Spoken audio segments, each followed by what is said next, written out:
O Grand Hotel Imperial, em Campinas, não era um lugar para emoções. Seus corredores, forrados com carpetes espessos que abafavam qualquer som, pareciam projetados para absorver a vida, deixando apenas um silêncio opulento e asséptico.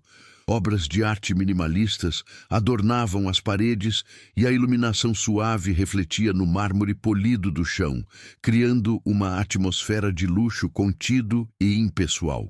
Ali, o mundo se dividia em duas categorias silenciosas: os hóspedes, ricos e apressados, que se moviam com a certeza de quem é dono do espaço, e os funcionários, uniformizados e quase invisíveis, que deslizavam pelos ambientes com uma eficiência discreta.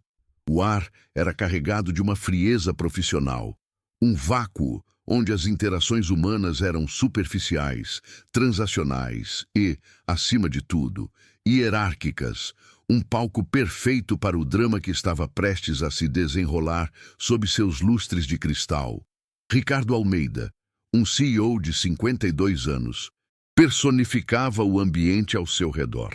Alto, de postura ereta e envolto em um terno de grife impecavelmente cortado, ele retornou à sua suíte presidencial com o peso de uma reunião de fusão empresarial nos ombros. Seu rosto, marcado por uma expressão fria e calculista, raramente traía qualquer emoção. Por dentro, no entanto, a desconfiança corroía sua paz, um fantasma de uma traição passada que o tornara cínico. Ele passou os olhos pelo quarto luxuoso, procurando por seu relógio suíço de edição limitada, uma herança de família e um símbolo de seu status. A peça não estava sobre a mesa de cabeceira.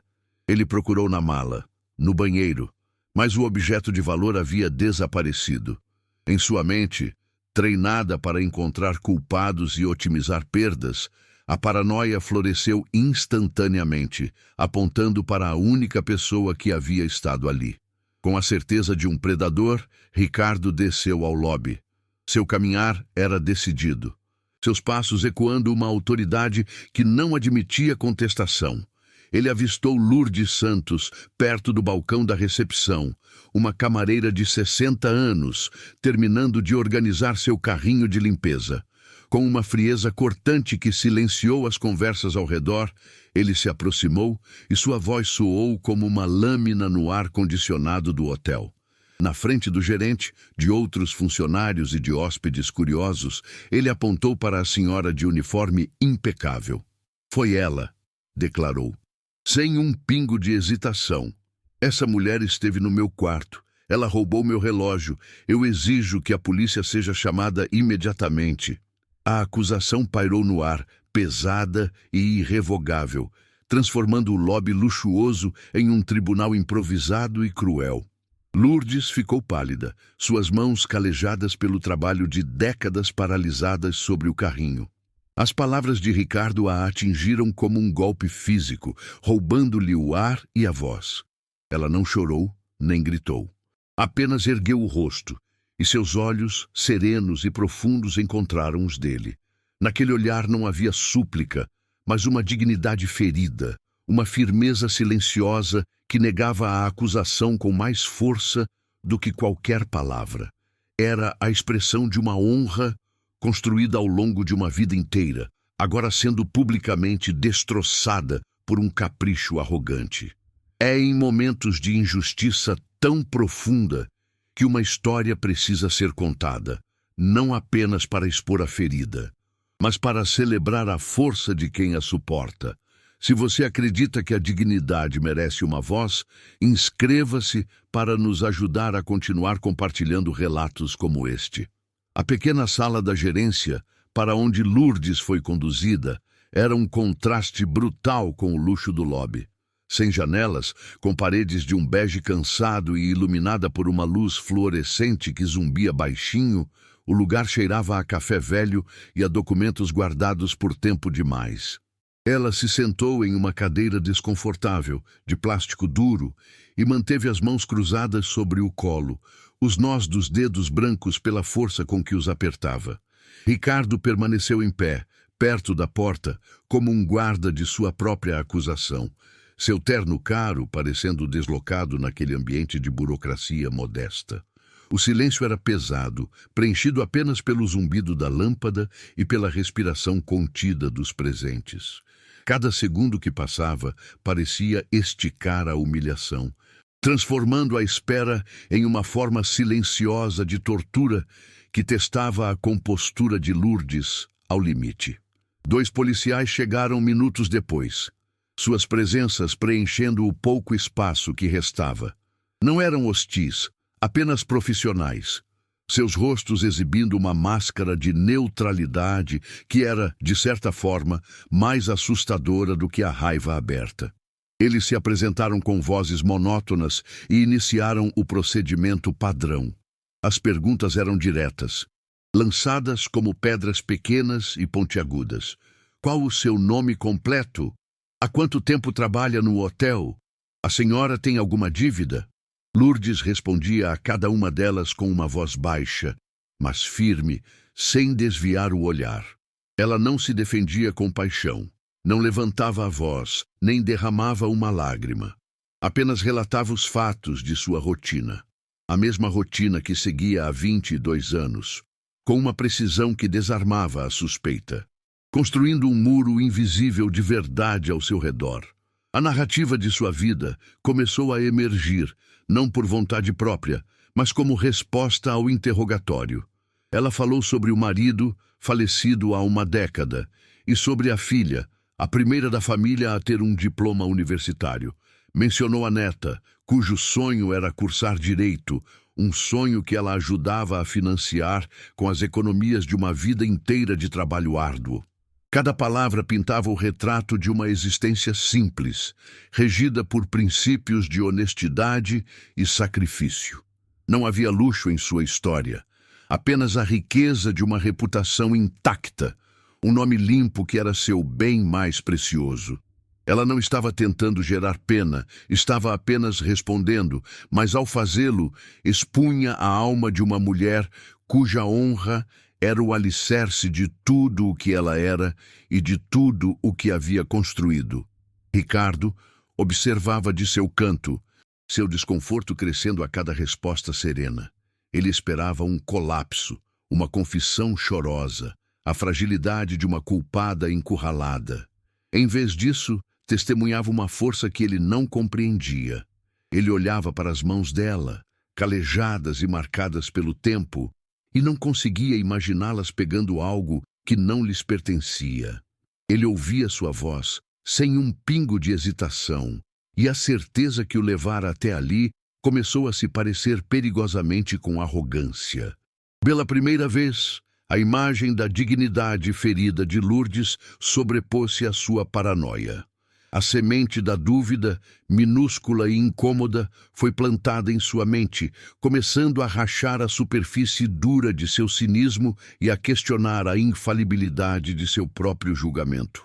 A honra de uma vida inteira estava sendo dissecada sob a luz fria de uma lâmpada fluorescente, e tudo por causa de um relógio perdido. É por momentos como este, que revelam a fragilidade da dignidade humana diante do poder, que a nossa voz precisa se unir.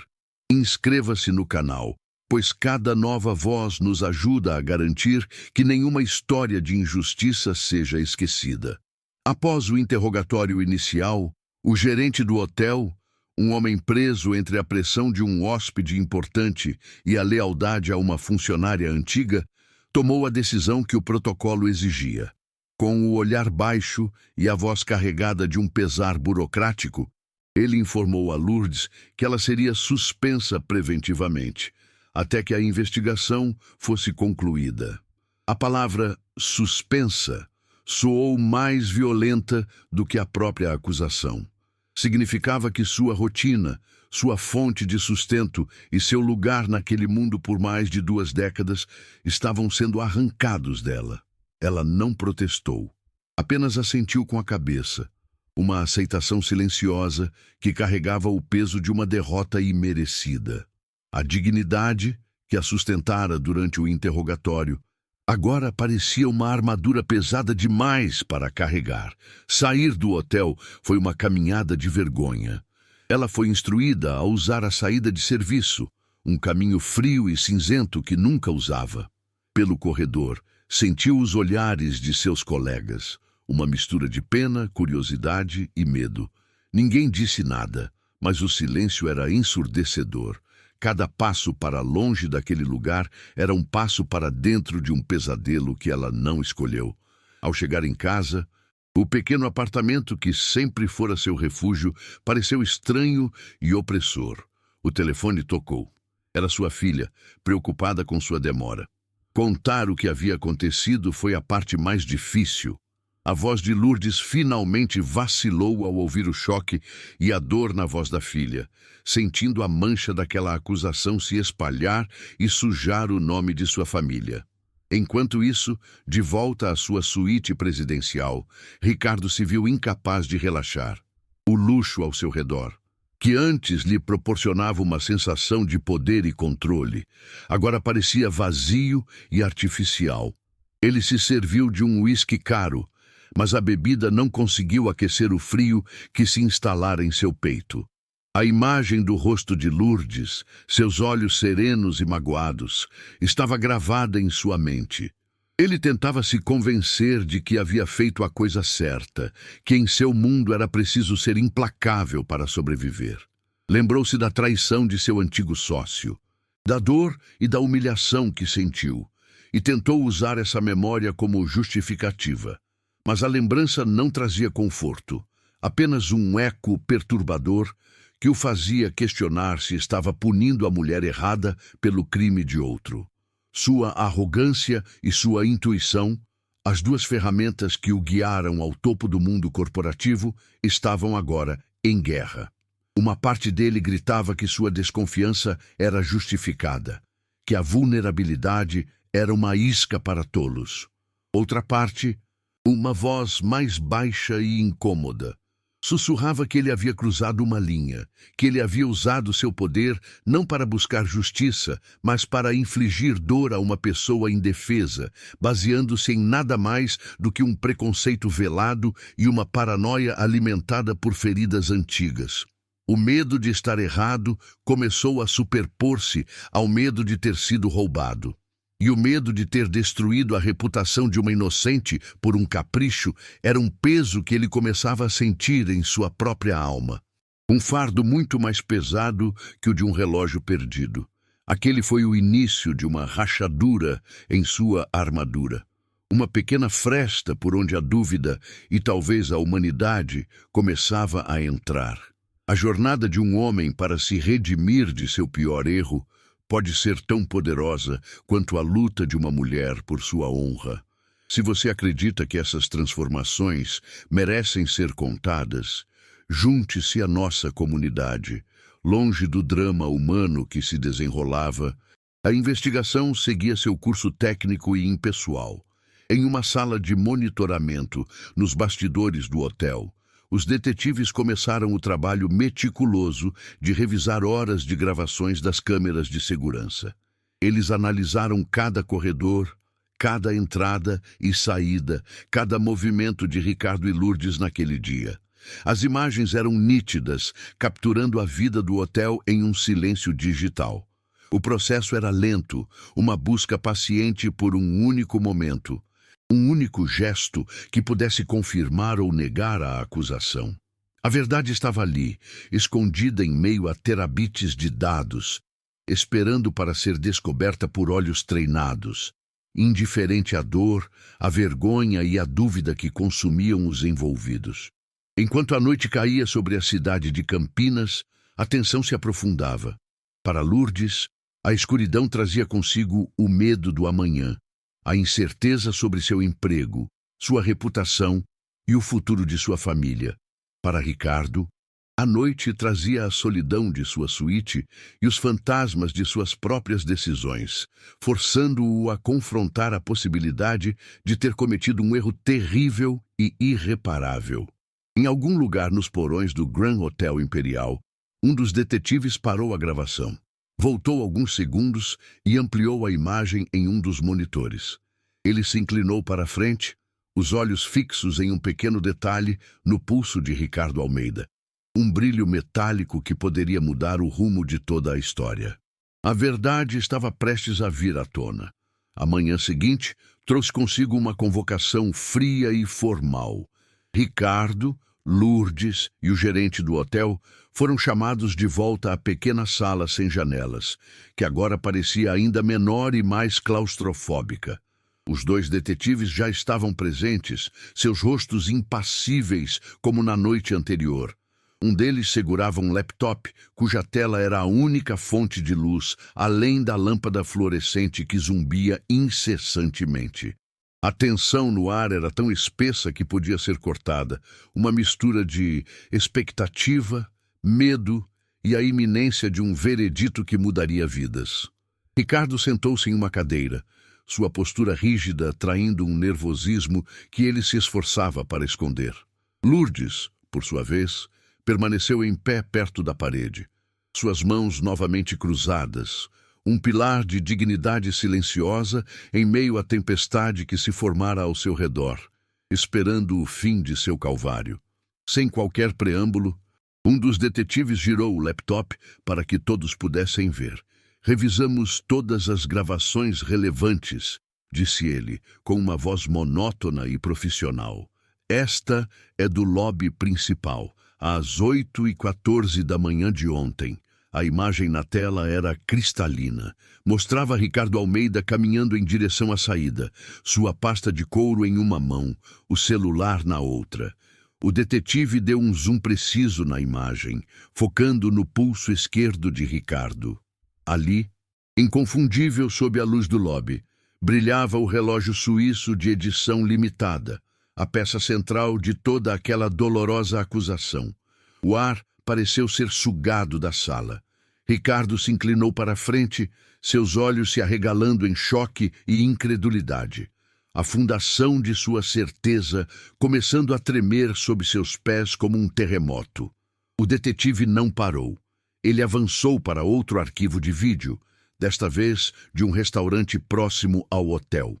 Câmeras do estabelecimento onde o senhor almoçou, por volta do 12h30. A nova cena mostrava Ricardo em uma mesa, finalizando sua refeição.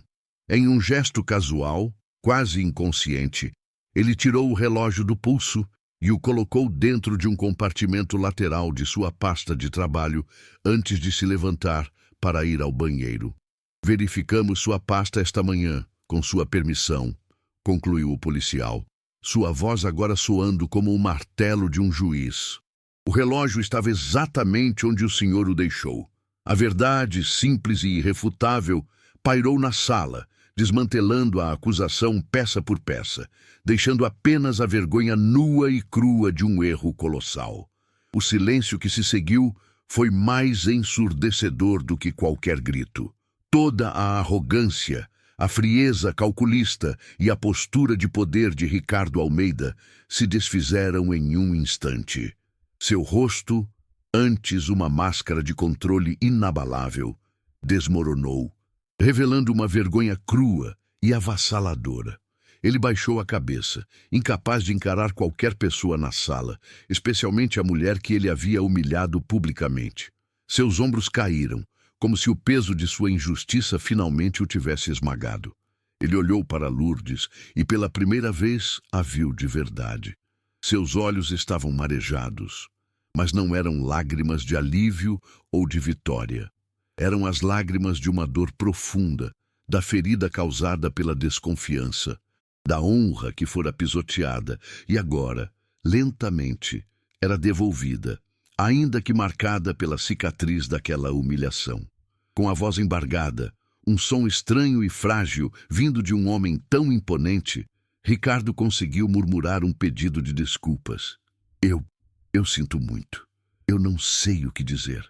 As palavras soaram vazias, insuficientes para preencher o abismo que ele havia criado. Lourdes o encarou, as lágrimas silenciosas escorrendo por seu rosto. Sua voz, quando falou, não era de raiva ou acusação, mas de uma firmeza suave que carregava o peso de uma vida inteira de integridade. Senhor, o seu relógio tem um preço. A minha honra, não. Essa o senhor quase me tirou para sempre. A frase o atingiu com a força de um soco físico, quebrando a última barreira de seu orgulho e forçando-o a encarar a dimensão real do dano que havia causado. Um dano que nenhum dinheiro poderia reparar.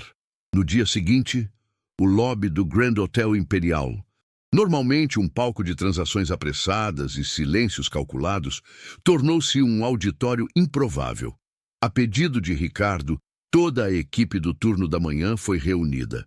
Ele se posicionou no centro do salão, não mais com a postura de um predador, mas com a vulnerabilidade de um homem quebrado por seu próprio erro. Sua voz, desprovida da arrogância de antes, ecoou com um peso sincero. Ele descreveu seu erro, sua paranoia e a injustiça terrível que infligiu a uma de suas funcionárias mais dedicadas. Então, virou-se para Lourdes, que estava entre seus colegas, e pediu perdão publicamente. Não foi um ato de caridade, mas de rendição. O aplauso que se seguiu não foi para ele, mas para ela. Um som que finalmente preencheu o hotel com um calor humano, restaurando a honra de Lourdes diante de todos que testemunharam sua humilhação. Mais tarde, na mesma sala sem janelas onde fora interrogada, Lourdes se encontrou novamente com Ricardo. Ele lhe estendeu um cheque, uma quantia substancial que poderia garantir sua aposentadoria e o futuro de sua neta com folga. Era sua maneira de tentar consertar o que havia quebrado. A única linguagem que ele conhecia para reparar danos, a financeira. Lourdes olhou para o papel em suas mãos e, com a mesma serenidade que a sustentara durante todo o calvário, o empurrou de volta sobre a mesa. "Agradeço a intenção, Sr. Almeida", disse ela, sua voz suave, mas inabalável. "Mas minha dignidade não está à venda."